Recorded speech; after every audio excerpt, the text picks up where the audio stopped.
সকলোৰে কেনেকুৱা খবৰ আজি? ইমান কম ভাল নে বেছি ভাল? আচ্ছা, কাৰ কাৰ ভাল নহয় হাত দাঙকচোন। আচ্ছা, এতিয়া কাৰ কাৰ খবৰ ভাল সকলোৱে হাত দাঙক। বঢ়িয়া। সকলোকে নতুন বছৰৰ শুভেচ্ছা জনাইছোঁ আৰু সকলোকে মাঘ বিহুৰ বহুত বহুত ওলগ যাচিছোঁ। আমাৰ সভাত উপস্থিত সন্মানীয় মন্ত্ৰী অতুল বৰা ডাঙৰীয়া, মন্ত্ৰী বিমল বৰা ডাঙৰীয়া, গুৱাহাটী পৌৰ নিগমৰ মেয়ৰ মৃগেন শৰণীয়া ডাঙৰীয়া, অসম চৰকাৰৰ মুখ্য সচিব ডক্টৰ ৰবি কোটা ডাঙৰীয়া, এগ্ৰিকালচাৰ প্ৰডাকশ্যন কমিশ্যনাৰ অৰুণা ৰাজৰীয়া ডাঙৰীয়ানী, GADৰ সাধাৰণ প্ৰশাসন বিভাগৰ আয়ুক্ত সচিব শ্ৰী মণিবন্দন ডাঙৰীয়া, উপস্থিত বিভিন্ন বিভাগৰ বিষয়াসকল আৰু ADRE পৰীক্ষাৰ জৰিয়তে তৃতীয় বৰ্গৰ পদৰ বাবে নিৰ্বাচিত প্ৰাৰ্থীসকল, তেওঁলোকৰ লগত অহা অভিভাৱকসকল আৰু সন্মানীয় সুধীবৃন্দ, আজি আমি ADRE পৰীক্ষাৰ জৰিয়তে আৰম্ভ কৰা এটা প্ৰক্ৰিয়াৰ সামৰণি অনুষ্ঠানত উপস্থিত আছোঁ। স্বাভাৱিকতে আজিৰ পৰা আমাৰ বহুতৰে নতুন জীৱনো আৰম্ভ হ'ব। যোৱাকালি আমি ADREৰ চতুৰ্থ বৰ্গৰ পদত যিসকল নিৰ্বাচিত হৈছিল তেওঁলোকৰ আমি নিযুক্তি পত্ৰ বিতৰণ কৰিছিলোঁ আৰু আজি আমি ADREৰ জৰিয়তে তৃতীয় বৰ্গৰ পদত নিযুক্তি লাভ কৰা 6182 গৰাকী যুৱক যুৱতীক আমি নিযুক্তি পত্ৰ প্ৰদান কৰিম। যোৱা 5টা বছৰত আমাৰ চৰকাৰে নিযুক্তি প্ৰদান কৰা যুৱক যুৱতীৰ সংখ্যা যোৱাকালিলৈ 1,50,033 গৰাকী আছিল আৰু আজি 6182 গৰাকী প্ৰাৰ্থীক নিযুক্তি প্ৰদান কৰাৰ লগে লগে এই সংখ্যা 1,56,215লৈ বৃদ্ধি পালে। অৰ্থাৎ যোৱা 5 বছৰত আমাৰ চৰকাৰৰ কাৰ্যকালত 1,56,000 গৰাকী যুৱক যুৱতীয়ে অসম চৰকাৰৰ বিভিন্ন বিভাগত নিযুক্তি পাইছে আৰু ইয়াৰ লগত আমাৰ বিভিন্ন ৰাজহুৱা প্ৰতিষ্ঠান, ছ'চাইটি আদি যিসকলে চাকৰি পাইছে তেওঁলোকৰ সংখ্যা আমি ইয়াত অনা নাই। ইয়াত মাত্ৰ অসম চৰকাৰৰ নিয়মীয়া পদত নিযুক্তি পোৱা যুৱক যুৱতীৰ সংখ্যা আমি ইয়াত সন্নিৱিষ্ট কৰিছোঁ। ADREৰ জৰিয়তে নিযুক্তি প্ৰদান কৰা এয়া আমাৰ দ্বিতীয় প্ৰচেষ্টা। 2023 চনৰ মে' মাহত আমি প্ৰথমবাৰ 24,787 গৰাকী প্ৰাৰ্থীক ADRE পৰীক্ষাৰ জৰিয়তে আমি নিযুক্তি পত্ৰ প্ৰদান কৰিছিলোঁ। সেইবাৰ তৃতীয় শ্ৰেণীৰ পদত 11,048 গৰাকী প্ৰাৰ্থীয়ে নিযুক্তি পাইছিলে আৰু চতুৰ্থ শ্ৰেণীৰ পদত 13,739 গৰাকী প্ৰাৰ্থীয়ে নিযুক্তি পাইছিলে। এইবাৰ তৃতীয় শ্ৰেণীত আমি 6,182 গৰাকী আৰু চাহ জনজাতি লোকসকলৰ বাবে 164 গৰাকী প্ৰাৰ্থীক আমি নিযুক্তি পত্ৰ প্ৰদান কৰিম। আজিৰ নিযুক্তি পত্ৰৰ বৈশিষ্ট্য হৈছে যে আটাইতকৈ বেছি যুৱক যুৱতী কৃষি বিভাগত নিযুক্তি পাব 1,764 গৰাকী। কৃষি বিভাগৰ পিছতেই 799 গৰাকী প্ৰাৰ্থীয়ে পঞ্চায়ত আৰু গ্ৰামোন্নয়ন বিভাগত নিযুক্তি পাব। বিদ্যালয় শিক্ষা বিভাগত 493 গৰাকী প্ৰাৰ্থীয়ে নিযুক্তি পাব আৰু জিলা আয়ুক্তসকলৰ কাৰ্যালয়ত 456 গৰাকী প্ৰাৰ্থীয়ে নিযুক্তি পাব। বাকী বিভাগসমূহত 100তকৈ কম আমাৰ যুৱক যুৱতীয়ে নিযুক্তি পাব। আজিৰ নিযুক্তি প্ৰক্ৰিয়া সম্পূৰ্ণ হোৱাৰ লগে লগে আমাৰ ADREৰ দ্বিতীয় সংস্কৰণৰ নিযুক্তি শেষ হ'ব আৰু নিশ্চিতভাৱে পৰৱৰ্তী সময়ত ADREৰ তৃতীয় সংস্কৰণৰ নিযুক্তি প্ৰক্ৰিয়াও আমি আৰম্ভ কৰিম। আজি আমাৰ বাবে এটা গুৰুত্বপূৰ্ণ দিশ হৈছে যে বহুত সময়ত আমি এই ADRE পৰীক্ষাই লৈ অহা পৰিৱৰ্তন আৰু ADRE পৰীক্ষাৰ জৰিয়তে সফল নিযুক্তি এই দুইটা দিশৰ ওপৰত আমি আমাৰ জনসেৱাৰ দৃষ্টিভংগীৰে বা আমাৰ অসম চৰকাৰৰ যি ইনষ্টিটিউচনেল আমাৰ যি আৰ্কিটেকচাৰ আছে তাৰ ভিতৰত এডিআৰিৰ যিটো ভূমিকা তাক আমি যদি বিশ্লেষণ কৰোঁ তেতিয়াহ'লে আমি দেখা পাম যে এই পৰীক্ষা যদি অনুষ্ঠিত নহ'লহেঁতেন বা ইয়াৰ যদি এটা ৰূপৰেখা 5 বছৰ আগতে আমি নিৰ্মাণ নকৰিলোহেঁতেন ইমান ডাঙৰ নিযুক্তি কেতিয়াও সম্ভৱ নহ'লহেঁতেন। এই কাৰণে নহয় যে পোষ্টৰ অভাৱ আছে বা ইচ্ছাৰ অভাৱ আছে। বহুতো চৰকাৰ আহে, নিযুক্তি দিব সকলোৰে ইচ্ছা থাকে আৰু সমান্তৰালভাৱে নিযুক্তি ল'বলৈও যুৱক যুৱতীৰ নিশ্চিতভাৱে অভাৱ নহয়। কিন্তু তাৰ পিছতো স্বাধীনতাৰ ৭৭-৭৮ বছৰ পিছতো আমাৰ ৰাজ্যত কেতিয়াও 5টা বছৰত 1.5 লাখ 2 লাখ যুৱক যুৱতীৰ নিযুক্তি সম্ভৱ হোৱা নাছিল। তাৰ কাৰণ কি আছিলে? মুখ্যতঃ আমাৰ যিটো প্ৰক্ৰিয়া সেই প্ৰক্ৰিয়াটো ইমানেই জটিল আছিল যে সেই প্ৰক্ৰিয়াৰ আধাৰত নিযুক্তি পোৱা আৰু নিযুক্তিৰ প্ৰক্ৰিয়া সম্পূৰ্ণ কৰা এক হিমালয় সদৃশ প্ৰত্যাহ্বান আছিলে। আজি যদি আমি ইয়াত চাবলৈ যাওঁ 50টা বিভাগত নিযুক্তি পত্ৰ লাভ কৰা যুৱক যুৱতীসকল ইয়াত উপস্থিত আছে। কিন্তু 2021 চনৰ আগলৈকে আমি 50টা বিভাগত কেনেকৈ নিযুক্তি দিছিলোঁ? এই 50টা বিভাগৰ অধীনত 2-3টাকৈ ডাইৰেক্টৰেট আছে। তাৰ সংখ্যা যদি আমি হিচাপ কৰোঁ 100 অতিক্ৰম কৰি যাব। আৰু তৃতীয় শ্ৰেণী 4ৰ্থ শ্ৰেণীৰ নিযুক্তি সাধাৰণতে যিটো অফিচত পোষ্ট খালী আছে তাতে তাৰ নিযুক্তি দিয়া হয় আৰু সেই বিষয়াজনক আমি কওঁ এপইণ্টিং অথৰিটি। অৰ্থাৎ এপইণ্টিং অথৰিটিজনে নিজৰ কাৰ্যালয়ত খালী থকা পোষ্ট এডভাৰটাইজ কৰিব আৰু তেওঁ নিযুক্তি প্ৰক্ৰিয়া পৰিচালিত কৰিব। আজি আমি যেতিয়া কৃষি বিভাগত 1700 নিযুক্তিৰ কথা কৈছোঁ, এই গোটেই নিযুক্তি 35টা এগ্ৰিকালচাৰ ডিষ্ট্ৰিক্ট অফিচ, আমাৰ মেকানিকেল উইঙৰ বাবে এক্সিকিউটিভ ইঞ্জিনিয়াৰিং অফিচ, হৰ্টিকালচাৰৰ বাবে ডাইৰেক্টৰেট অফ হৰ্টিকালচাৰ, সাধাৰণ প্ৰশাসন বিভাগত 550 পোষ্টৰ বাবে 35জন DC আৰু অতি কমেও 45জন মহকুমাধিপতিয়ে এই পৰীক্ষাবিলাক অনুষ্ঠিত কৰিলেহেঁতেন। ফলত এজন যুৱক যুৱতীয়ে যিমানেই মনত আগ্ৰহ নাথাকক কিয় শদিয়াৰ পৰা ধুবুৰীলৈ, জোনাইৰ পৰা শিলচৰলৈ সকলো জাগাত গৈ নিযুক্তি পৰীক্ষাত বহাটো অসম্ভৱ আছিল। প্ৰত্যেকটো নিযুক্তিৰ বাবে সুকীয়া সুকীয়া মাচুল জমা দিবলগীয়া হ'লহেঁতেন। অৰ্থাৎ অসম চৰকাৰত যদি প্ৰতি বছৰত 100টা নিযুক্তি ওলায়, এজন যুৱকে আবেদন কৰিবলৈ 300 টকাকৈ দিব যাওঁতে তেওঁ অকল আবেদন কৰিবৰ বাবে 30,000 টকা বছৰত খৰচ কৰিবলগীয়া হ'লহেঁতেন। আৰু নিযুক্তি পৰীক্ষা এটা বছৰত 500তকৈও অধিক হ'লহেঁতেন। পোষ্টৰ সংখ্যা কিমান হ'লহেঁতেন? ক'ৰবাত 1টা, ক'ৰবাত 3টা, ক'ৰবাত 5টা। অৰ্থাৎ নিযুক্তিৰ প্ৰক্ৰিয়া ইমানেই বিকেন্দ্ৰীকৃত আছিল যে ইয়াক কোনেও নিয়ন্ত্ৰণ কৰাৰ বাবে কাৰো সম্ভৱ নাছিল। আৰু যেতিয়া নিয়ন্ত্ৰণ নহৈছিল স্বাভাৱিকতে দুৰ্নীতিৰ অভিযোগো বাৰে বাৰে সন্মুখলৈ আহিছিল। আৰু দুৰ্নীতিৰ অভিযোগ যেতিয়া সন্মুখলৈ আহিছিলে স্বাভাৱিকতে যিজন প্ৰাৰ্থীয়ে নিজকে বঞ্চিত বুলি অনুভৱ কৰিছিল সেই প্ৰাৰ্থীসকল হাইকোৰ্টলৈকেও গৈছিলে আৰু বিভিন্ন সময়ত তেওঁলোকে ষ্টে আদিও ল'ব পাৰিছিলে। আমাৰ হাতত এনেকুৱাও গোচৰ আছে যে আজিৰ পৰা 15 বছৰ আগতে উচ্চ ন্যায়ালয়ত কোনোবা এটা নিযুক্তি পৰীক্ষাত ষ্টে লৈছে আৰু আজিলৈকে সেই গোচৰ নিষ্পত্তি হোৱা নাই। এনে প্ৰেক্ষাপটত আমি যেতিয়া 2021ত চৰকাৰ কৰিছিলোঁ, 1 লাখ নিযুক্তিৰ কথা কৈছিলোঁ, তেতিয়া প্ৰথম সমস্যা আহিছিলে যে পদবী ক'ত আছে, পোষ্ট ক'ত আছে। আমি নতুন পোষ্ট ক্ৰিয়েট কৰিছিলোঁ, মেডিকেল কলেজ, শিক্ষানুষ্ঠান, university, commando battalion, forest battalion, লগতে আমি ৰিক্ত হৈ থকা পদবিলাক পূৰণৰ চেষ্টা চলাইছিলোঁ।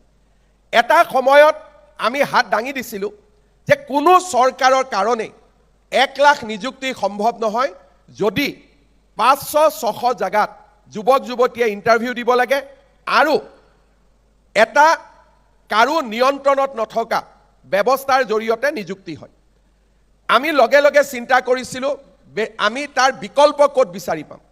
APSCক আমি দেখা পাইছিলোঁ, কিন্তু APSCৰো পৰীক্ষা মেজিষ্ট্ৰেট DSPক বাদ দি কম্বাইন নহয়, প্ৰতিটো বিভাগৰ ইঞ্জিনিয়াৰৰ কাৰণে তেওঁলোকে বেলেগে বেলেগে পৰীক্ষা পাতে এজন ইঞ্জিনিয়াৰে 6টা বিভাগত পায় এটা বিভাগত পায় ইয়াত ৰেজিগনেশ্যন দিয়ে তাত ৰেজিগনেশ্যন দিয়ে তাত ৰেজিগনেশ্যন দিয়ে যেতিয়ালৈকে ইঞ্জিনিয়াৰ এজনে PWDত চাকৰি নাপায় তেতিয়ালৈকে তেওঁ ৰিজাইনে দি থাকে সেইটো কাৰণ কি এইটো মই নকওঁ কিন্তু সেইটো লক্ষ্য সেইটোৱে আছিলে ঠিক তেনেকে আমাৰ APSCৰ মডেলটো আমাৰ বাবে আদৰ্শ মডেল নাছিলে শেষত আমি চিন্তা কৰিছিলোঁ যে বিধানসভাত আমি দুখন আইন আনিম সকলো বিভাগৰ এপইণ্টমেণ্ট ৰুলবিলাক আমি টেম্পৰাৰিলি স্থগিত কৰিম আৰু এখন আমি অমনিবাছ আইন আনিম যাৰ জৰিয়তে গোটেই তৃতীয় আৰু চতুৰ্থ বৰ্গৰ পৰীক্ষা আমি নিয়ন্ত্ৰণ কৰিব পাৰোঁ আইন আমি বিধানসভাত পাছ কৰিলোঁ আৰু আইনত এইটো কথা কোৱা হ'ল যে কোনো বিভাগে টেকনিক্যাল পোষ্ট নহ'লে তৃতীয় আৰু চতুৰ্থ বৰ্গৰ পৰীক্ষা দিব নোৱাৰিব তেওঁলোকে গোটেই পোষ্ট আমাৰ ADRE কমিশ্যনত দিব লাগিব কোনোবাই কৈছিল ই ষ্টাফ সিলেকশ্যন বোৰ্ডৰ দৰে হ'ব নেকি চেণ্ট্ৰেল গভৰ্ণমেণ্টৰ কিন্তু চেণ্ট্ৰেল গভৰ্ণমেণ্টৰ ষ্টাফ সিলেকশ্যন বোৰ্ডেও ডিপাৰ্টমেণ্ট ৱাইজ পৰীক্ষা পাতে আমি সিদ্ধান্ত লৈছিলোঁ আমি ডিপাৰ্টমেণ্ট ৱাইজ পৰীক্ষা নাপাতো আমি অসম চৰকাৰ হিচাপত পৰীক্ষা পাতিম পৰীক্ষা পাতোতে যেতিয়া আমি আইন পাছ হ'ল সোমাই পৰিলোঁ তেতিয়া আমি দেখা পালোঁ যে তৃতীয় বৰ্গৰ মাজতেই 4টা 5টা স্কেল আছে কোনোবা সায়েন্স গ্ৰেজুৱেটৰ স্কেল কোনোবা কমাৰ্চ গ্ৰেজুৱেটৰ স্কেল কোনোবা অনলি হায়াৰ সেকেন্ডাৰী স্কেল আমি সিদ্ধান্ত ললোঁ যে আমি স্কেল ৱাইজ পৰীক্ষা পাতিম তাৰ কাৰণে কৰবা 3টা পৰীক্ষা কৰবা 2টা পৰীক্ষা তাৰ পিছত প্ৰশ্ন আহিলে যে স্কিল ল'ব লাগিব কাৰণ কম্পিউটাৰ জানিব লাগিব ড্ৰাইভাৰ জানিব লাগিব ADRE পৰীক্ষাৰ পিছত আমি স্কিল পাতিবৰ কাৰণে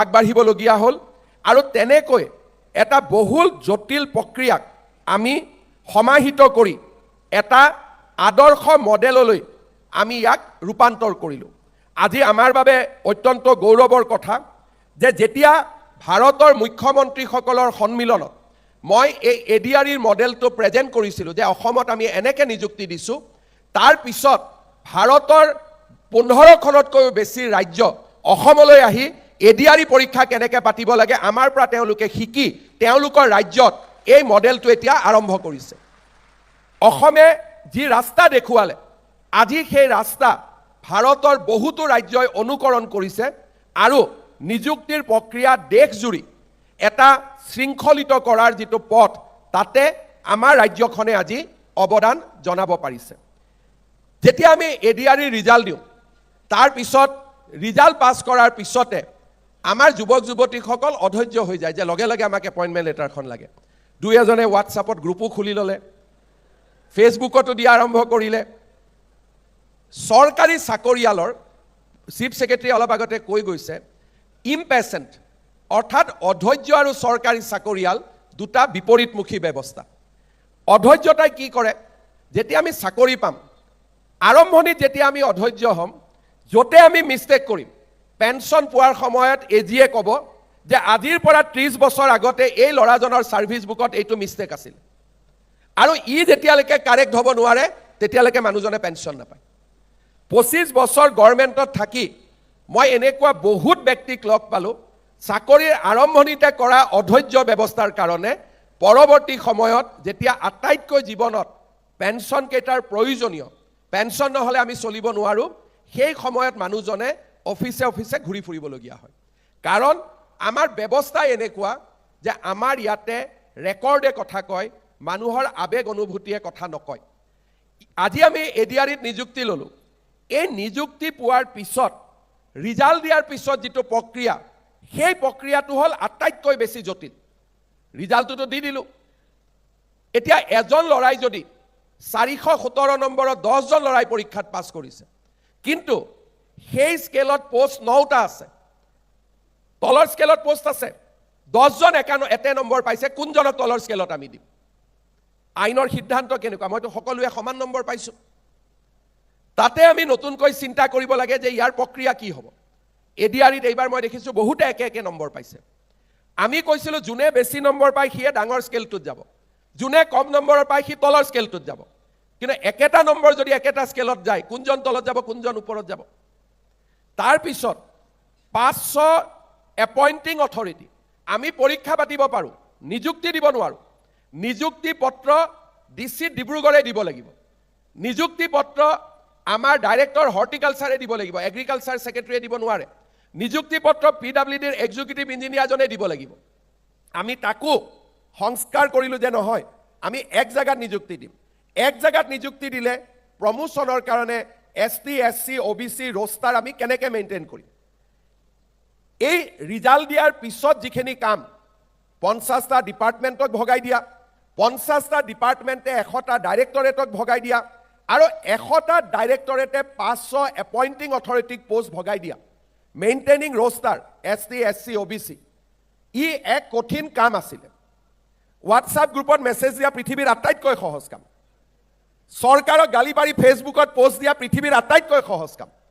কিন্তু যাৰ কাৰণে আমি কাম কৰিছোঁ, সেই মানুহজনে যাতে ৰিটায়াৰমেণ্টলৈকে কোনো সমস্যাত নুভুগে, তেওঁক এটা স্বচ্ছ আৰু সুন্দৰ নিযুক্তি প্ৰদান কৰাটো আটাইতকৈ প্ৰত্যাহ্বানমূলক কাম। আজি যেতিয়া আমি আপোনালোকক নিযুক্তি দিব আহিছোঁ, আমি কনভিন্স যে আমি যি কৰিছোঁ সুন্দৰ কৰি কৰিছোঁ, ইয়াত হাইকোৰ্টো হ'ব নোৱাৰে, আৰু ল'ৰা ছোৱালীয়ে ভৱিষ্যতে প্ৰমোশ্যন আৰু পেঞ্চনৰো কোনো সমস্যাৰ সন্মুখীন হ'ব নোৱাৰে। আমি গোটেইখিনি কাম কৰি আজি আমি আপোনালোকক মাতিছোঁ যে আমি ৰেডি, আপোনালোক নিযুক্তি ল'বলৈ আহক। যোৱাবাৰো এনেকৈ আমি 3 মাহ লৈছিলোঁ। প্ৰথম মই আপোনালোকক আহ্বান জনাম যে অধৈৰ্য নহ'ব। জীৱনত অধৈৰ্যই বহুত ডাঙৰ ডাঙৰ এক্সিডেণ্ট কৰাই দিয়ে। কুঁৱলী আছে, অধৈৰ্য হৈ আছোঁ, যাব মন গৈ আছে, ঘৰৰ মানুহে কৈছে কুঁৱলী আছে এতিয়া স্কুটাৰ নচলাবি, মটৰচাইকেল নচলাবি, আমি অধৈৰ্য স্কুটাৰ মটৰচাইকেল চলাই দিছোঁ, আগত গাড়ী এক্সিডেণ্ট হৈ গৈছে। জীৱনত আটাইতকৈ শত্ৰু কি? আমাৰ জীৱনৰ আটাইতকৈ শত্ৰু হ'ল অধৈৰ্য, আৰু ধৈৰ্য হ'ল জীৱনৰ আটাইতকৈ ডাঙৰ বন্ধু। সদায় আমি মনত ৰাখিব লাগিব, ফাইল এটা যেতিয়া আহিব আমাৰ ওচৰলৈ, মনত 10টা চিন্তা আছে, ল'ৰাৰ এডমিশ্যন, ঘৰত বজাৰ কৰিব লাগে, অতিথি আহিব। আমি যেতিয়া ফাইলটো জোৰ কৰি লিখিব যাম, সি আপোনাৰ নামত ৰেকৰ্ড হৈ থাকিব। পিছত যেতিয়া সেই ফাইলটোত গণ্ডগোল হ'ব, সম্পূৰ্ণ দায়িত্ব আপোনাৰ মূৰৰ ওপৰত পৰিব। গতিকে চৰকাৰী চাকৰিত সদায় ডাঙৰ সমস্যাটো হৈছে যে ইয়াতে কাৰো কাৰণে ক্ষমা নাথাকে।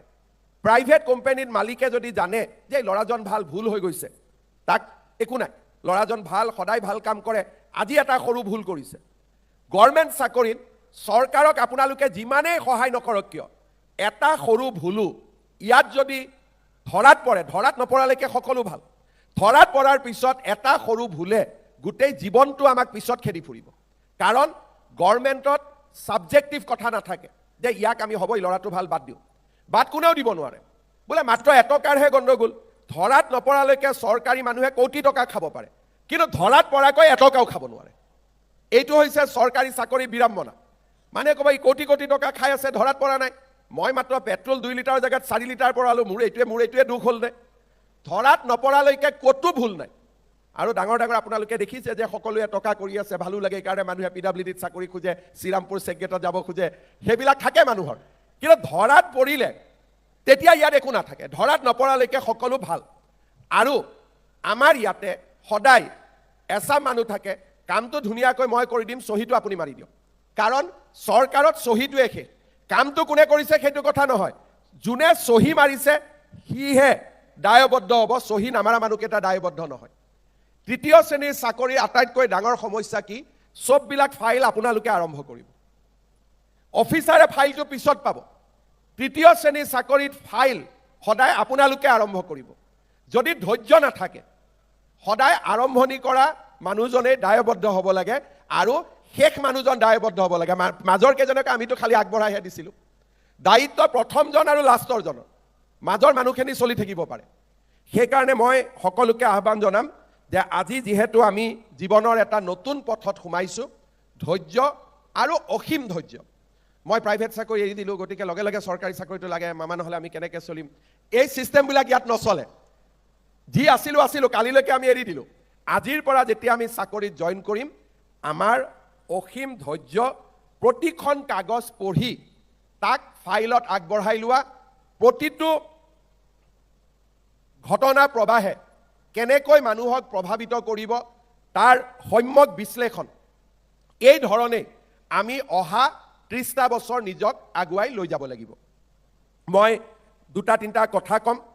এডিআৰই পৰীক্ষাৰ পিছত আমি এটা কথা বিভিন্ন টিভিত ল'ৰা ছোৱালীৰ ইণ্টাৰভিউ গাৰ্জেনসকলৰ ইণ্টাৰভিউ এটা কথা আমি বুজি উঠিছিলোঁ যে যদি চৰকাৰে স্বচ্ছতাৰে পৰীক্ষা নাপাতিলেহেঁতেন আজি হয়তো চাকৰি ল'বলৈ অহা 80% যুৱক যুৱতীয়ে চৰকাৰত চাকৰি নাপালেহেঁতেন কাৰণ অসম চৰকাৰত চাকৰি ল'বলৈ এটা নিয়মত পৰিণত হৈছিল যে 10-15 লাখ টকা আমি দিব লাগিব মই যিবিলাক মানুহৰ ইণ্টাৰভিউ টিভিত দেখিছিলোঁ তেওঁলোকে 10-15 লাখ টকা দিব পৰা অৱস্থাত ডেফিনেটলি নাছিলে দ্বিতীয়তে কোনোবাই পৰীক্ষাত বহিব খুজিলেও 500 জাগাত গৈ পৰীক্ষাত বহাৰ মানসিক প্ৰস্তুতিও আমাৰ নাছিলে আৰু বহুত সময়ত এবাৰ দুবাৰ পৰীক্ষা দিয়াৰ পিছত আমি হতাশ হৈ বিভিন্ন প্ৰাইভেট কাম কাজত আমি সোমাই গলোহেঁতেন এইটো জেনেৰেশ্যনে আমি কেতিয়াও চাকৰি নাপালোহেঁতেন এই যে 1.5 লাখ ল'ৰা এইবাৰ চাকৰি পাইছে ছোৱালীয়ে চাকৰি পাইছে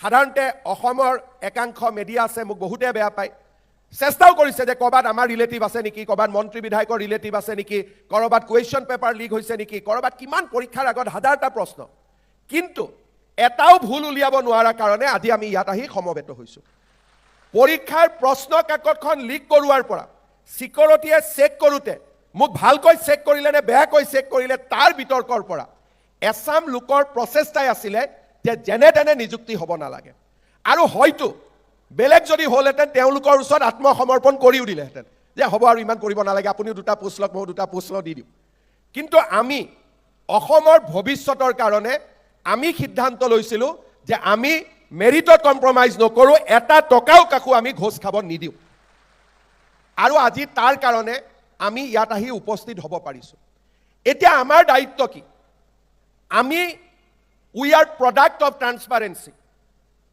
আমি কি ধৰণে জন্ম লৈছোঁ যে স্বচ্ছতাৰ এটা মহাযজ্ঞত আমাৰ নিযুক্তি হৈছে এতিয়া ভৱিষ্যতে আমি আগবাঢ়ি গৈ আমাৰ দায়িত্ব কি হ'ব আমাৰ কাৰ্যালয়ত আমি স্বচ্ছতাক আগুৱাই দিয়া ট্ৰান্সপাৰেন্সি দুৰ্নীতি লগত আপোচ নকৰা আমি যিটো সিস্টেমৰ পৰা জন্ম হৈছোঁ সেই সিস্টেমটোক আমি ডাঙৰ দীঘল কৰিম নে যিটো সিস্টেম থাকিলে আমি কেতিয়াও নিযুক্তি নাপালোহেঁতেন আমি সেইটো সিস্টেমক প্ৰেৰণা দিম আপোনালোকৰ কাৰণে পুৰণা সিস্টেমটো আপোনালোকৰ শত্ৰু আছিল মোৰ কাৰণে একো নাই মই 2-4টা মোৰ পাৰ্টি ল'ৰাক নিযুক্তি দি দিলোহেঁতেন এক চলি গ'লহেঁতেন 6,000 ল'ৰাই কাকো ইলেকশ্যনত জিকাব নোৱাৰে হাৰাব নোৱাৰে বা 6,000 পাৰ্টিৰ মানুহক মই যদি পোষ্টকেইটা ভগাই দিলোহেঁতেন 2-4জন অফিচাৰকো দি দিলোহেঁতেন ধুনীয়াকৈ চলিও গ'লহেঁতেন কিন্তু আপোনালোক ইয়াত আহিব নোৱাৰিলেহেঁতেন যদি আমি কম্প্ৰমাইজ কৰিলোহেঁতেন আপোনালোক ইয়াত আহিব নোৱাৰিলেহেঁতেন কাৰণ আপোনালোক কৰাপশ্যনত চাকৰি লোৱা মানুহ বেলেগ যোনে 10 লাখ 15 লাখ টকা ঘোষ দিব পাৰিলেহেঁতেন আপোনালোকে ঘোষ দিব নোৱাৰে মই যেনেকৈ টিভিত দেখা পাইছোঁ বা কথা বতৰা পাতিছোঁ দুৰ্নীতি যদি অসম চৰকাৰত নিযুক্তিৰ ক্ষেত্ৰত চলি থাকিলেহেঁতেন আমি কেতিয়াও চাকৰি নাপালোহেঁতেন এতিয়া দুৰ্নীতি আমাৰ শত্ৰু আমি কাৰ্যালয়ত জইন কৰাৰ পিছত আমাৰ শত্ৰুজনকে আমি আকৌ বৰঘৰত মাতি ল'ম নেকি যদি মই চিন্তা কৰিলোহেঁতেন যে আমি 6.5 লাখ নিযুক্তি দিম 10 লাখ টকাকৈ ল'ম যোনে কালেকশ্যন কৰি দিব তেওঁ 3 লাখ ল'ব মই 7 লাখ ল'ম ধুনীয়াকৈ প্ৰশ্ন কাকতকেইখন যাক যাক দৰকাৰ আগতে দি দিম হাজাৰটা বেয়া বুদ্ধি মনত আহিব পাৰে কেতিয়াবা এক্সিডেণ্টটো হয় বেলেগ কথা কিন্তু বেয়া বুদ্ধিটো পৃথিৱীত বহুত আছে কিন্তু সেই বুদ্ধিবিলাক লগালে আমি ইয়াত নাথাকিলোহেঁতেন দুৰ্নীতি যদি অসম চৰকাৰৰ নিযুক্তিৰ ক্ষেত্ৰত থাকিলেহেঁতেন আজি এই ল'ৰা ছোৱালীখিনি নাথাকিলেহেঁতেন বেলেগ এটা চাম ইয়াত বহি থাকিলেহেঁতেন কিন্তু আপোনালোকে যদি কাৰ্যালয়ত গৈ এতিয়া সেই দুৰ্নীতিৰ লগতে কম্প্ৰমাইজ কৰে তেতিয়াহ'লে ই আমাৰ অস্তিত্বৰ ওপৰতে প্ৰশ্ন আনিব যে মই যিটো সিস্টেমৰ প্ৰডাক্ট নহয় যিটো সিস্টেম মোৰ শত্ৰু যিটো সিস্টেমে মোক কৰ্ণাটক অন্ধ্ৰপ্ৰদেশত প্ৰাইভেট কোম্পানীত কাম কৰিবলৈ পঠাই দিছিল যিটো সিস্টেমে মোক ইঞ্জিনিয়াৰিং পাছ কৰাৰ পিছতো কোনোবা ইণ্ডাষ্ট্ৰীত গৈ ডেইলি ৱেজত কাম কৰিব লগাই দিছিল সেই সিস্টেমটোৰ লগত মই কম্প্ৰমাইজ কৰিম নেকি যদি আপোনালোকে ভাবে যে দুৰ্নীতি থাকিলেও মই চাকৰি পালোহেঁতেন বেলেগ কথা যদি আপোনালোকে ভাবে দুৰ্নীতি নাথাকিলে মই চাকৰি পাইছোঁ থাকিলে মই চাকৰি নাপালোহেঁতেন then don't make friendship with corruption again they are your enemy আজি 2021 আগত যোনে নিযুক্তি পাইছিলে তাত 50-50 আছিলে কিছুমানে দুৰ্নীতি কৰি পাইছিলে, কিছুমানে দুৰ্নীতি নাই কৰা, কিন্তু দুৰ্নীতি কৰা কেইজনক দিবৰ কাৰণে বাকী কেইজনক দিব চৰকাৰ বাধ্য হৈছিলে। কেতিয়াবা ৰিটেন আৰু অৰেল লগ লগালেও চোকা ল'ৰাজনে পায়ে যায়, তাক কাটিব নোৱাৰি, কাটাৰ চেষ্টা কৰা হয়, কাটিব নোৱাৰি। গতিকে তেওঁলোক হ'ল পিতৃ মাতৃৰ অনাকাংক্ষিত সন্তান আছিলে, যে দিব নোখোজো কিন্তু বেটা উপায় নাই, দিবই লাগিব, মাক যোগ কৰিলে ই পায়ে যায়। তেনেকুৱা মেৰিটেৰিয়াছ অসমৰ চৰকাৰত বহুত আছে, কিন্তু তেওঁলোক অনাকাংক্ষিত আছিলে। কাংক্ষিত কোন আছিলে? যোনে মোক 10-15 লাখ 20 লাখ 25 লাখ দিব পাৰে। আজি আপোনালোক অনাকাংক্ষিত সন্তান নহয়, আজি অসম চৰকাৰে সিদ্ধান্ত লৈছে যে চৰকাৰী চাকৰিত আমি টকা খোৱা ব্যৱস্থা নলওঁ, আমি মেৰিটেৰিয়াছ ষ্টুডেণ্ট আনিম, আৰু সেইকাৰণে আজি আপোনালোক কাংক্ষিত সন্তান, আপোনালোকক আজি আমি বিচাৰিছিলোঁ কাৰণে আপোনালোক ইয়াত আছে। কিন্তু চাকৰিত যোগদান কৰাৰ পিছত অফিচটো দুই ধৰণৰ মানুহ আছে। যিসকলে 10-15 লাখ 20 লাখ টকা দি চাকৰি লৈছে, তেওঁলোকেতো টকাটোকেইটা ঘূৰাই আনিবই লাগিব। মই যেতিয়া এডুকেশ্যন মিনিষ্টাৰ আছিলোঁ, ইনস্পেক্টৰ অফ স্কুলসকলক মই এদিন মিটিং কৰিছিলোঁ। এগৰাকী বাইদেউ আছিলে, মই সুধিলোঁ, বাইদেউ আপুনি ইমান কিয় টকা খায়? কৈছে, ছাৰ মই 12 লাখ টকা দি চাকৰি লৈছোঁ, সুদত টকা লৈছোঁ, টকাকেইটাটো ঘূৰাই দিব লাগিব, নহ'লে মা দেউতাৰ দিগদাৰী হ'ব। মহিলাগৰাকীক মই সন্মানো কৰোঁ, কাৰণ ৰাইজৰ আগতে কৈছিলে যে মই সুদত মোৰটোত 12 লাখ টকা নাছিলে, কিন্তু পাম বুলি যেতিয়া মই কনফাৰ্ম হ'লোঁ, 12 লাখ টকা মই সুদত ধাৰ আনিলোঁ, দেউতা মাই আমি দিলোঁ, এতিয়া মই যেনে তেনে সুদটো মাৰি চেছ কৰিব লাগে। কিন্তু বাঘৰ তেজত এবাৰটো আৰু সোৱাদ লাগিলে তেজ এৰিব ক'ত। লাষ্টত মহিলাগৰাকী এতিয়া ছাছপেণ্ডো হ'ল। যোৱা কালি নে পৰহি মই ডিছমিছেলৰ ফাইলতো চহী কৰিছোঁ, কাৰণ আগত গৈ ক'ৰবাত নহয় ক'ৰবাত এক্সিডেণ্ট হৈয়ে যায়। সেইকাৰণে আপোনালোকে গৈয়ে কাক লগ পাব? যিসকলে আগতে টকা পইচা লৈ চাকৰি পাইছে, আৰু যিসকলে অনেষ্টলি চাকৰি পাইছে কিন্তু হেঁচাত থাকিব নোৱাৰি এটা লাইনতে গৈ আছে। আৰু তাৰ মাজত বহুত ভাল মানুহো পাব, তেওঁলোকে দুখ কৰে যে আমাকতো ভাল টেবুল নিদিয়ে, কাৰণ আমি এইখনতে বহি থাকোঁ, কাৰণ আমাৰ ক'ত সুবিধা হ'ব, কাৰণ আমি ল'বও নোৱাৰোঁ, দিব নোৱাৰোঁ। তেনেকুৱা মানুহো থাকিব। মই আপোনালোকক আহ্বান জনাম, চৰকাৰৰ বিষয়াসকলক দৰিদ্ৰ মানুহে লগ নাপায়, দুখীয়া মানুহে লগ নাপায়। তৃতীয় বৰ্গত চাকৰি কৰা মানুহখিনিয়ে হ'ল চৰকাৰৰ ইণ্টাৰফেচ। গাঁৱৰ পৰা যেতিয়া মানুহ এজন আহে, কাক লগ পায়? সহজ সৰল ভাষাত আমাৰ LD এছিষ্টেণ্ট, UD এছিষ্টেণ্টজনকে লগ পায়। অফিচাৰৰ ৰুমত যাব তেওঁলোকে সাহস নকৰে। যোৱা বছৰ আমি নিযুক্তি দিলোঁ 11,000, এইবাৰ আমি নিযুক্তি দিলোঁ 6,000। অৰ্থাৎ এতিয়া আপোনালোকৰ কমিউনিটিত 17,000 এমপ্লয়ী থাকিব যোনে কৰাপশ্যন কৰি চাকৰি পোৱা নাই। মই যদি কাৰোবাৰ পৰা এটকাও ল'লোহেঁতেন, মই ইমান ডাঠি কথাখিনি ক'ব নোৱাৰিলোহেঁতেন। কাৰোবাৰ পৰা কোনোবাই লৈছিল নেকি এডিআৰিত চাকৰিত? কোনোবাই লৈছিলে নেকি পইচা? লৈছিলে হপায় নেকি? তেতিয়া মনে মনে আছে। লৈছিলে নে নাই লোৱা? নাই লোৱা। যদি নাই লোৱা, আমিও আগত গৈ ল'ব নালাগিব। হ'বনে নহ'ব? অলপ মনটো বেয়া লাগিছে নেকি ল'ব নোৱাৰো বুলি কোৱা? যদি ল'ব নলওঁ, আমি ডাঙৰকৈ ক'ম যে আমি কোনেও নলওঁ। যদি 17,000, আজিৰ 6,000, যোৱাবাৰৰ 11,000, এই 17,000 ল'ৰা ছোৱালীয়ে যদি দুখীয়া মানুহৰ পৰা টকা নলয়, অসম চৰকাৰ 2 বছৰত সলনি হৈ যাব। কাৰণ এতিয়া আমাৰ সংখ্যাটো বাঢ়ি গ'ল, আৰু যদি ভগৱানে এই পৰিৱেশ ৰাখে, অহা 2-3 বছৰত আমাৰ দৰে আৰু বহুত ল'ৰা ছোৱালী অসম চৰকাৰত সোমাব। আমি অসমখনক দুৰ্নীতিৰ পৰা বহু দূৰত লৈ যাব পাৰিম। দৰিদ্ৰ আৰু আমাৰ গাঁৱৰ পৰা আহা, আমি যিখন সমাজৰ পৰা আহোঁ, আপোনালোক যিখন সমাজৰ পৰা আহিছে, দৰিদ্ৰ, মধ্যবিত্ত, নিম্ন মধ্যবিত্ত, এই মানুহবিলাকে চৰকাৰৰ ওপৰত আস্থা হেৰুৱাই পেলাইছিলে। যোৱা 5 বছৰত কিছু আস্থা ঘূৰি আহিছে, কিন্তু কেইটামান ছেক্টৰত মই এতিয়াও কৰিব পৰা নাই। যোৱাকালি যেনেকৈ মই গৈছোঁ, আমাৰ 4th গ্ৰেডৰ নিযুক্তি দিওঁতে কৈছোঁ, আপোনালোককতো মই ইমান লেকচাৰ দিলোঁ, যেতিয়া চাকৰি দৰমহা লৈ যাব, তেজাৰী আপোনালোকৰ পৰা প্ৰথম দৰমহা লওঁতে 500 টকা খুজিব। তেতিয়া আপোনালোকে ভাবিব CMে ইমান ডাঙৰ ডাঙৰ কথা ক'লে, কিন্তু দৰমহা লওঁতে দেখোন 500 টকা দিবলগীয়া হ'ল। তাৰমানে এতিয়াও সমস্যা আমাৰ মাজত আছে। কিন্তু যোৱাবাৰ আৰু এইবাৰত তেজাৰীতো বহুত ল'ৰা ছোৱালীয়ে চাকৰি পাইছে। যদি এডিআৰি ল'ৰাখিনিয়েও টকা পইচা নোখোৱাকৈ আপোনালোকৰ বিলখিনি পাছ কৰি দিয়ে, আৰু এটা কৰাপশ্যনৰ লেয়াৰ নোহোৱা হৈ গ'ল। আমি আশা কৰিম যে লাহে লাহে অহা 5টা বছৰ পিছত এডিআৰিয়ে আমাৰ চৰকাৰী ব্যৱস্থাত স্বচ্ছতা আনিব। অকল এডিআৰিয়ে নহয়, লোকসেৱা আয়োগতো আজি আমি স্বচ্ছতা আনিছোঁ, ইঞ্জিনিয়াৰিং সকলো জাগাতে আজি আমি স্বচ্ছতা আনিছোঁ। নিযুক্তিত স্বচ্ছতা হৈছে, কিন্তু নিযুক্তিৰ স্বচ্ছতাটো আমাৰ লক্ষ্য নহয়। This is a means to achieve an end. অৰ্থাৎ আপোনালোক হ'ল বাহন, যাতে আপোনালোকৰ জৰিয়তে আমি সমগ্ৰ চৰকাৰী ব্যৱস্থাটো দুৰ্নীতিমুক্ত কৰিব পাৰোঁ। আৰু আজি আমাৰ টেকন'লজিও আহিছে, এতিয়া ফাইলকে ধৰি বিভিন্ন নতুন ব্যৱস্থা আৰম্ভ হৈছে। আৰু নতুন ব্যৱস্থা আমি কৰিছোঁ আপোনালোক জইন কৰাৰ লগে লগে এটা প্লেটফৰ্ম পাব আইগট প্লেটফৰ্ম আপোনালোকক আমি ৰেজিষ্টাৰ কৰিম সদায় নতুন নতুন পৰীক্ষা আপোনালোকে দিব পাৰিব নতুন নতুন ডিপ্ল'মা ল'ব পাৰিব আৰু নিজৰ কেৰিয়াৰটোক আপোনালোকে আগুৱাই লৈ গৈ থাকিব পাৰিব ৰবি আজি আমাৰ কিমান ল'ৰা ছোৱালী ৰেজিষ্টাৰ্ড হবে আইগট মে 4 লাখ এণ্ড কিতনা এক্সাম দে ৰায় আজি 80,000 অসম চৰকাৰৰ কৰ্মচাৰীয়ে আইগট প্লেটফৰ্মৰ জৰিয়তে নিজৰ স্কিল ইম্প্ৰুভ কৰি আছে নিজকে নতুন ধৰণে প্ৰস্তুত কৰি আছে আৰু মই বিচাৰিম যে আপোনালোকে আইগটত ৰেজিষ্টাৰ কৰিব নিজৰ নিজৰ স্কিল আপোনালোকে আপগ্ৰেড কৰিব কাৰণ মই ইয়াত জানো তৃতীয় শ্ৰেণীৰ চাকৰি হ'লেও বহুত হায়াৰ ডিগ্ৰী থকা ল'ৰা ছোৱালীয়ে ইয়াত চাকৰি পাইছে কিন্তু বহুত ৰাস্তা অসম চৰকাৰত খোলা থাকিব আপোনালোকে আগুৱাই যাব পাৰিব অনেষ্টিৰ মাজেদিও মানুহ বহুত আগুৱাই যাব পাৰে তাৰ প্লেটফৰ্ম আমি আপোনালোকক দি গৈ থাকিম আইগট ইজ ওৱান প্লেটফৰ্ম যাৰ জৰিয়তে আপোনালোকে কাম কৰিব পাৰিব আগতে অসম চৰকাৰে ডেপুটেশ্যন নিদিছিল আজিকালি আমি চেণ্ট্ৰেল গভৰ্ণমেণ্টৰ ডেপুটেশ্যন যাব দিওঁ যাতে ল'ৰা ছোৱালীয়ে কাম শিকিব পাৰে আমি বহুত নতুন নতুন ব্যৱস্থা কৰিছোঁ যোৱাকালিও মই কৈছোঁ আপোনালোকৰতো চাকৰি ইমান ধুনীয়া সময়ত হৈছে যে আপোনালোকে এপইণ্টমেণ্ট লেটাৰ পাব লক্ষীকো লগত লৈ আহিছে কাৰণ 1 জানুৱাৰীৰ পৰা নতুন পে' কমিশ্যনো আমি আৰম্ভ কৰিছোঁ তাৰমানে আপোনালোকে বাকীসকলৰ কাৰণেও সৌভাগ্য কঢ়িয়াই আনিছে সকলোৰে পে' কমিশ্যন মতে নতুন দৰমহা পাব আৰু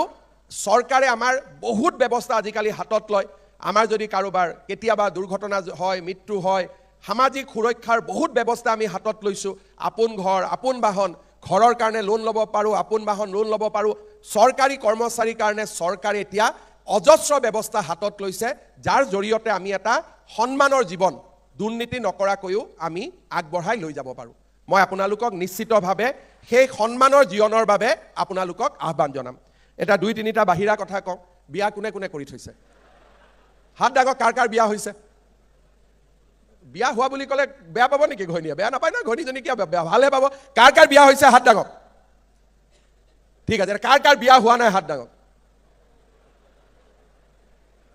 ইমান দিন বিয়া কৰোৱা নাছিলে চাকৰিটোৰ কাৰণে ৰখি আছিলে যি নহওক এতিয়া মোৰ এডভাইচ হ'ল যে উইদিন 1 year আমি বিয়া পাতিব লাগিব আমাৰ অসমীয়া মানুহৰ সমস্যা হৈছে 30-32 বছৰলৈকে আমি বিয়া নাপাতো আৰু 30-32 বছৰলৈকে আমি বিয়া নাপাতো কাৰণে 50 বছৰ পিছত অসমীয়া মানুহ নোহোৱাই হৈ যাব পৃথিৱীখনত এতিয়া যদি আপোনালোকে বৰপেটা ধুবুৰী মানকাছাৰত যায় এটা পৰিয়ালত 6টা বাচ্চা দেখিব ডিব্ৰুগড় শিৱসাগৰ গ'লে এটা পৰিয়ালত এটাও বাচ্চা আমি দেখা নাপাওঁ তাৰ ফলত কি হৈছে কাৰোবাক আমি কৈ আছোঁ যে সন্তান কম কৰক কাৰণ আপোনালোকে খুৱাব পিন্ধাব নোৱাৰিব আকৌ আমাৰ মানুহখিনিৰ এতিয়া সন্তান জন্ম দিবই ভয় খোৱা হৈছে বিয়া পাতে 32 বছৰ 35 বছৰ যেতিয়ালৈকে ৰিটায়াৰমেণ্ট ল'ব ল'ৰা ছোৱালী কলেজে পাছ নকৰিব সেইকাৰণে যোৱাকালিও মই কৈছোঁ আজি যেতিয়া আমি চাকৰি পাই গ'লোঁ দেউতাক মাক সকলেও মোক সমৰ্থন কৰিব যদি লগত আছে এবছৰৰ ভিতৰত সকলোৱে বিয়া পাতিব লাগিব ঠিক আছে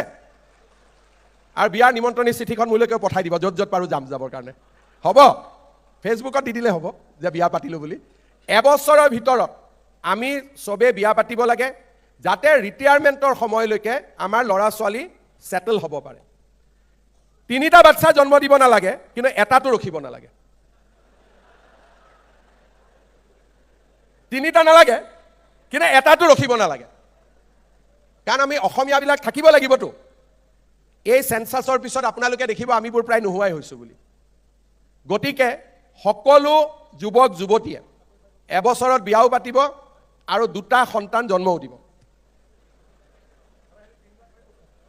নাই 3টালৈকে পাৰিলেও নালাগে 2টা ঠিক আছে 2টাতকৈ বেছি নালাগে কাবাক মই কওঁ যে 5টা 6টা কৰিব নালাগে 2টা 3টা হ'লে হ'ব কিন্তু আমাৰ ইয়াত যিসকল আছে চাকৰি তাকৰি পালে এটা জন্ম দিয়ে মানে এটা দিওঁতেই বহুত কষ্ট গতিকে 2টা 3টা বাচ্চা 3টা নালাগে 2টা বাচ্চা হ'ব লাগিব 3 নম্বৰ চাকৰি পোৱাৰ পিছতে এটা ভেজাল আহে ট্ৰেন্সফাৰৰ কাৰণে মনটো কুটকুটাই থাকে য'তে এপইণ্টমেণ্ট লেটাৰখন পাওঁ যেতিয়ালৈকে নিজৰ ঘৰলৈকে আহিব নোৱাৰোঁ তেতিয়ালৈকে মনটো ভাল নালাগে এতিয়া আমি কৰিছোঁ কি নিযুক্তিত যেনেকৈ আমি স্বচ্ছতা আনিছোঁ ট্ৰেন্সফাৰতো আমি স্বচ্ছতা আনিছোঁ আমি এটা পৰ্টেল খুলিছোঁ স্বাগত সতীৰ্থ বছৰত আমি 2বাৰ পৰ্টেলটো মুকলি কৰিম মে' মাহ আৰু ফেব্ৰুৱাৰী 1 ফেব্ৰুৱাৰীত এতিয়া আমি মুকলি কৰি দিম আপোনালোকে জইন কৰাৰ পিছত পৰ্টেলটোৰ কাম কি যে মই শিলচৰত আছোঁ মই বঙাইগাঁৱত যাব খোজোঁ মই ৰেজিষ্টাৰ কৰিম বঙাইগাঁৱত যোৱাজনে ক'ব মই শিলচৰত যাব খোজোঁ কেতিয়াবা ডাইৰেক্ট 1 to 1 নহয় বঙাইগাঁওজন তেজপুৰত যাব খোজে, তেজপুৰজন লখিমপুৰত যাব খোজে, লখিমপুৰজন শিলচৰত আহিব খোজে।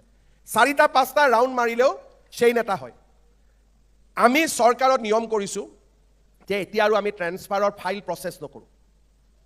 এইটো আমি একেবাৰে বন্ধ কৰি দিব খুজিছোঁ। মে' আৰু ফেব্ৰুৱাৰী মাহত আপোনালোকে নিজেই এপ্লাই কৰিব আৰু মেটছ মেকিং কৰিব, আৰু যাৰ ট্ৰেন্সফাৰ অৰ্ডাৰ ওলাব সি নিজে নিজে ট্ৰেন্সফাৰ পাই যাব, কোনো অফিচত গৈ খাতিৰ কৰিব নালাগে। যোৱা বছৰ আমি মে' মাহত, এই বছৰৰ মে' মাহত আমি 10,000 যুৱক যুৱতীক এনেকৈ আমি ট্ৰেন্সফাৰ দিছোঁ। 10,000 যুৱক যুৱতীয়ে, নহ'লে ট্ৰেন্সফাৰতো 50,000, 1 লাখ 2 লাখ টকা খৰচ হয় আমাৰ গভৰ্ণমেণ্টত আগৰ যিটো ছিষ্টেম আছিলে। আপোনালোকে কোনেও ট্ৰেন্সফাৰৰ কাৰণে নালাগিব। 1 ফেব্ৰুৱাৰীত পৰ্টেল খুলিব, বছৰত 2বাৰ পৰ্টেল খুলিব, 6টা 7টা 8টা আমি কম্পিউটাৰত ব্লক চেইন কৰি কৰি গৈ থাকিম, চেইনৰ মাজেৰে আপোনালোকৰ ট্ৰান্সফাৰ হৈ থাকিব। চৰকাৰে কাৰোবাক বেয়া পায় ভাল পায় কেতিয়াবা ট্ৰেন্সফাৰ কৰে, that is a different thing, সেইটো হ'ল এক্সেপশ্যন। কিন্তু নৰ্মছ হ'ব যে যেনেকৈ আমি চাকৰি নিকাকৈ পাইছোঁ ট্ৰেন্সফাৰো আমি নিকাকৈ ল'ম। আগৰবাৰ যেতিয়া আমি চাকৰি দিলোঁ, মই শ্ৰীভূমি DC অফিচত গ'লোঁ, 16গৰাকীমান যুৱক যুৱতীয়ে মোক ঘেৰাও কৰি ধৰিলে। মই কিবা মই বেয়াই কৰিলোঁ নেকি, কি হ'ল? তেওঁলোকে ক'লে মামা আমি ব্ৰহ্মপুত্ৰ ভেলী, আমি বৰাক ভেলীত থাকিব নোখোজোঁ, আমি যাব লাগে। আকৌ ইয়াতে কয় যে আমি বৰাক ভেলীত যাব লাগে। যোৱা অহাটো নিজে কৰিলে হ'ল, ইয়াত আমাৰ কাম নাই। পৰ্টেলৰ জৰিয়তে আমি যোৱা অহাটো কৰিম, যাতে স্বচ্ছতা থাকে আৰু আমি নিজৰ ভিতৰতে অহা যোৱা কৰিব পাৰোঁ। এই ব্যৱস্থাটো এতিয়াৰ পৰা আমি তাক ইনষ্টিটিউচনেলাইজ কৰিম। ট্ৰেন্সফাৰ পষ্টিং আদাৰৱাইজ আমি বন্ধ কৰি দিম। আমি অকল কম্পিউটাৰ স্বাগত সতীৰ্থ পৰ্টেলৰ জৰিয়তে আমি ট্ৰেন্সফাৰ কৰিম। আজি যিসকলে নিজে ভাল পোৱা জেগাত পষ্টিং পাইছে ভাল কথা, যিসকলে নিজৰ পৰা অলপ ইমান ভাল নোপোৱা জেগাত পষ্টিং পাইছে তেওঁলোকে স্বাগত সতীৰ্থ পৰ্টেলৰ জৰিয়তে ট্ৰান্সফাৰৰ বাবে চেষ্টা কৰি থাকিব। আৰু মোৰ মতেদি আমি তেনেকৈ নিজক স্বচ্ছতাৰ মাজেৰে সুৰক্ষিত কৰিব পাৰিম। দ্বিতীয়তে আৰু এটা আমি কৈছোঁ, আমাৰ মেডিকেল হেল্থ মিনিষ্টাৰ হৈ থাকোঁতে মই এইটো বেছিকৈ পাইছিলোঁ। দেউতাক মাকসকলে আহি লগ কৰে, ছাৰ মোৰ ল'ৰাটো শিলচৰত আছে, গুৱাহাটীত আনি দিয়ক। কিয় আনি দিব লাগে? নাই মই বয়স হৈছোঁ, মোক চাব। পিছত মই খবৰ লওঁ, ল'ৰা ছোৱালীটো দেউতাক মাকৰ লগতে নাথাকে, দূৰে দূৰে থাকে। ট্ৰেন্সফাৰৰ কাৰণে দেউতাক মাকক পঠিয়ায়। সেই বস্তুটোৰ পৰাও আমি আঁতৰি যাব লাগে, কাৰণ দেউতা মায়ে আমাক যিমান দায়িত্ব কৰিব লাগিছিল আমাক দিলে। এতিয়া আমাৰ চাকৰিটোৰ ট্ৰান্সফাৰ পষ্টিঙৰ কাৰণেও দেউতা মাক ব্যৱহাৰ কৰা আমাৰ যিটো এটা কিছুমান মানুহৰ পবিত্ৰী আছে, সেইটোৰ পৰা আমি দূৰত যাব লাগে। কাৰণ দেউতা মাক আগত আহিলে ময়ো হা না, মন্ত্ৰীসকলে হা না ক'ব নোৱাৰে, আৰু এটা অস্বস্তিকৰ পৰিৱেশ হয়। গতিকে কোনেও ট্ৰেন্সফাৰ পষ্টিঙৰ কাৰণে নিজৰ দেউতা মাক ব্যৱহাৰ নকৰোঁ, এই কথাটো আপোনালোকে মনত ৰাখিব। আমাৰ ডাঙৰ ডাঙৰ অফিচাৰ, বিশেষকৈ মেডিকেলৰ ডক্টৰসকলে মই যিমান পাইছিলোঁ হেল্থ মিনিষ্টাৰ থাকোঁতে দেউতাক মাকক খুব ব্যৱহাৰ কৰে। মই নিজে বহুত অশান্তি পাওঁ তেতিয়া, কাৰণ দেউতা মাক কিয় আহিব আমাৰ কাৰণে? এই ব্যৱস্থাটোৰ পৰা আমি দূৰত যাব লাগে। দেউতা মাক আমাৰ কাৰণে যিমান কৰিব লগা আছিল দেউতা মাই কৰি দিলে, ইয়াৰ পিছত আৰু আমি দেউতা মাক ব্যৱহাৰ কৰিব নালাগে। যোৱাকালি মই 2টা কথা কৈছিলোঁ, আপোনালোকক আজিও ক'ম। চাকৰিত প্ৰথম দৰমহা পোৱাৰ লগে লগে সকলোৱে যেনেকৈ যি মনত ভাল পায় দেউতা মাক উপহাৰ এটা দিব, যোনে যেনেকৈ ভাল পায়। কিয়? দেউতা মাৰ আশীৰ্বাদ নাথাকিলে আমি এই স্থানত আহিব নোৱাৰিলোঁ। আপোনালোকৰ জন্ম যদি 5 বছৰ পিছত হ'লহেঁতেন বা 5 বছৰ আগত হ'লহেঁতেন, এডিআৰি আপোনালোকে নাপালেহেঁতেন। দেউতা মায়ে হৈছে আমাৰ কাৰণে ভগৱান। আমি ভগৱানক দেখা নাই, ভগৱানৰ বিষয়ে আমি জানো, কৰুণাময়ী, মমতাময়ী, সকলোকে আশীৰ্বাদ কৰে। দেউতা মাৰ ভগৱান নেদেখাজনৰ আটাইতকৈ ক্ল'জেষ্ট ৰিচেম্বেলেঞ্চ হৈছে দেউতাক আৰু মাক। দেউতাক আৰু মাকক যোনে ৰাতিপুৱা সন্মান কৰি দিনটো আৰম্ভ কৰে মন্দিৰত পূজা কৰাৰ সমানেই, কাৰণ আমাৰ সনাতন পৰম্পৰাত দেউতা আৰু মায়ে হৈছে ভগৱানৰ প্ৰতিনিধি। সেইকাৰণে দেউতা মাক আপোনালোকে প্ৰথম দৰমহাটো পায়ে প্ৰথম কিবা এটা দেউতা মাক দিব। তেওঁলোকে ইমানেই মনত আনন্দ অনুভৱ কৰিব যে আপোনালোকক হিয়া উজাৰি আশীৰ্বাদ কৰিব, আৰু সেই আশীৰ্বাদ আমাক জীৱন জুৰি প্ৰয়োজন হ'ব। দ্বিতীয়তে, চাকৰি কালত আৰু আগতো পিছতো দেউতা মাক কোনেও অসন্মান নকৰিব।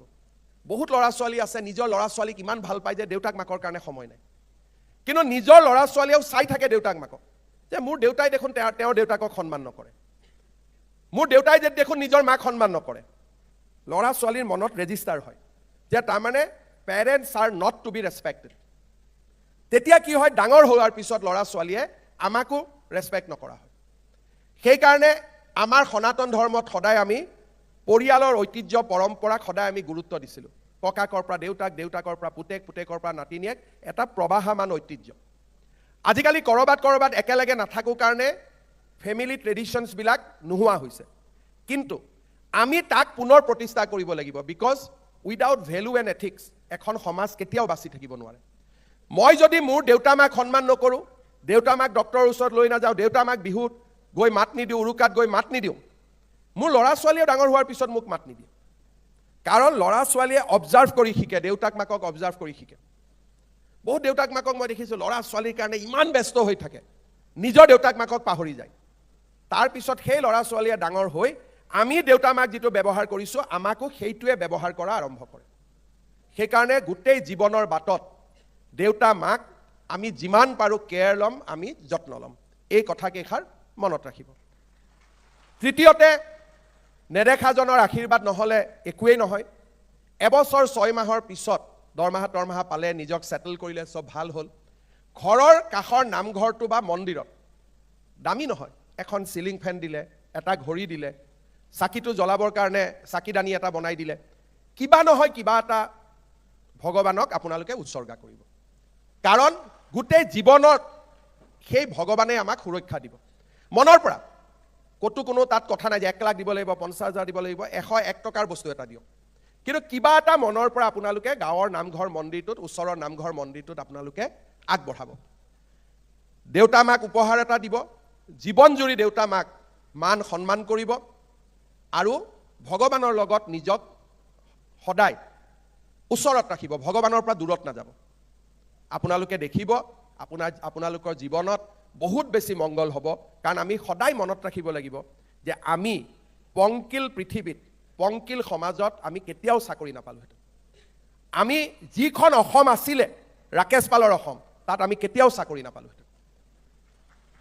ভগৱানে এটা পৰিৱেশ আনি দিলে সেই পৰিৱেশৰ জৰিয়তে আজি আমি জীৱন যুঁজত এইখিনি আহি পালোঁ মইতো বহুত ল'ৰা ছোৱালী এইকেইটা দিন ষ্টাডি কৰি দেখিছোঁ যোনে হয়তো অহাবাৰ ACS দিব APS দিব আপোনালোকৰ মাজত বহুত বেছি মেৰিটৰিয়াছ ষ্টুডেণ্টো আছে হয়তো তৃতীয় বৰ্গৰ চাকৰি কৰাৰ প্ৰয়োজনে নাই আপোনালোকে আৰু ভাল যাব পাৰিব এই কামখিনি কৰি থাকক ভগৱানে আপোনালোকক আগুৱাই লৈ গৈ থাকিব মই নিযুক্তি কেনেকৈ পাব সেই বিষয়ে মই দুআষাৰ কৈছোঁ আমাৰ ট্ৰান্সপৰ্ট মাইন্স মিনাৰেল আৰু সায়েন্স এণ্ড টেকনলজি ডিপাৰ্টমেণ্টৰ সকলোৱে ষ্টল 1ত যাব আপোনালোকে নিযুক্তি পত্ৰ পাব PWD building administrative reforms information technology stall 2ত যাব soil conservation indigenous tribal faith and culture stall 3ত যাব industry tree tribe legislative stall 4ত যাব ফৰেষ্ট এক্সাইজ ষ্টল 5ত যাব স্কিল কালচাৰ হিল ষ্টল 6ত যাব এনিমেল হাজবেণ্ডাৰী স্পৰ্টছ ষ্টল 7ত যাব ফিচাৰী পাৰ্চনেল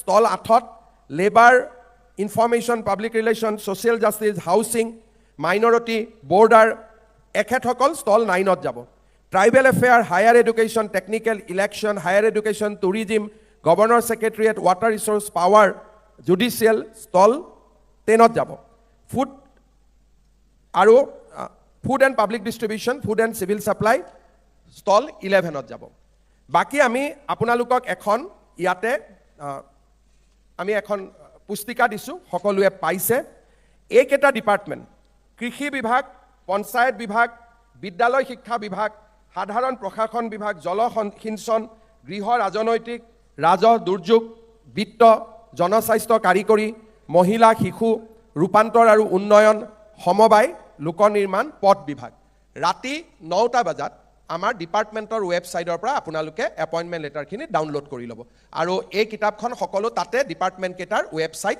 দিয়া আছে ৰাতি 9টা বজাত আপোনালোকে ডাউনলোড কৰি ল'ব আৰু মই কোৱা ডিপাৰ্টমেণ্ট কেইটাই ইয়াত 11টা ষ্টল আছে 11টা ষ্টলৰ পৰা আপোনালোকে ফিজিকেলি এপইণ্টমেণ্ট লেটাৰ লৈ যাব পাৰিব সকলোকে বহুত বহুত ধন্যবাদ জনালোঁ আপোনালোকৰ লগত